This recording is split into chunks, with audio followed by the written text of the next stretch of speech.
Det var sgu da mærkeligt. Ej. Og Victor, det er min anden vlog, altså. Hvis I kan høre noget i baggrunden, så er det fordi det er min søster. Hun irriterer mig ret meget, altså. Jeg ved ikke om du kan se hele mit ansigt lige nu sådan agtigt. Sådan. Det er ikke fordi at man kan ikke sådan vende kameraet om. Det er en Samsung jeg har. Så den er ret irriterende. Og jeg synes rent faktisk selv der er ret meget støj i baggrunden.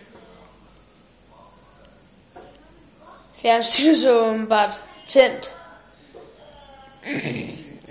Jeg ved fandme ikke hvad jeg skal tale om. Jeg tænkte bare sådan min søster hun laver en hel masse videoer hvor hun går rundt og spiller idiot.